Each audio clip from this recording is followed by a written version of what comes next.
यह एक अद्भुत और रहस्यमय कहानी है राजा और रानी की, जो डरावनी और भावनात्मक घटनाओं से भरी हुई है। कहानी का आरंभ। बहुत समय पहले एक घने जंगल के बीच एक विशाल महल था। उस महल का राजा वीरेंद्र सिंह अपनी वीरता और न्यायप्रियता के लिए प्रसिद्ध था।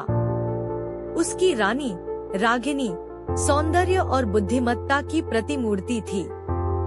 वे दोनों एक दूसरे से बहुत प्रेम करते थे, लेकिन उनकी एक ख्वाहिश अधूरी थी। उनके पास कोई संतान नहीं थी।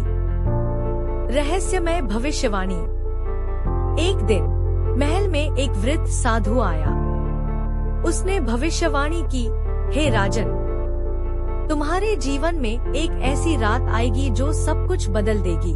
जब चांद लाल होगा, तब तुम्हें अपने सबसे बड़े भय का सामना करना पड़ेगा। लेकिन अगर तुम डर को हरा दोगे, तो तुम्हारा वंश हमेशा के लिए सुरक्षित हो जाएगा। डरावनी घटना। कुछ वर्षों बाद वह रात आई। चांद सचमुच लाल हो गया। महल में अजीब घटनाएं होने लगी। रानी के कमरे से अजीब चीखें सुनाई देने लगी और दरवाजे अपने आप खुलने बंद होने लगे। अचानक रानी रागिनी गायब हो गई। राजा वीरेंद्र ने पूरे महल में खोजबीन की, लेकिन उसे रानी का कोई पता नहीं चला। गुप्त सुरंग। राजा को महल के तहखाने में एक पुरानी गुप्त सुरंग का पता चला। वह उस सुरंग में घुसा और वहां उसे अजीब सी आवाजें सुनाई दी। सुरंग के अंत में एक बड़ा कमरा था, जहां रानी एक अजीब दानव के चंगुल में फंसी हुई थी। वह दानव राजा से बोला, तुम्हारी रानी मेरी है। अगर उसे वापस चाहिए, तो तुम्हें अपनी सबसे बड़ी कमजोरी का सामना करना होगा।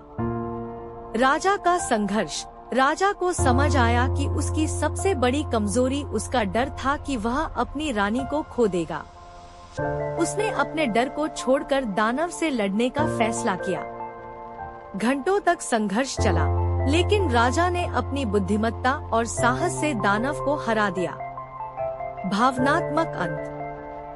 दानव के मरते ही रानी बेहोशी से उठ गई।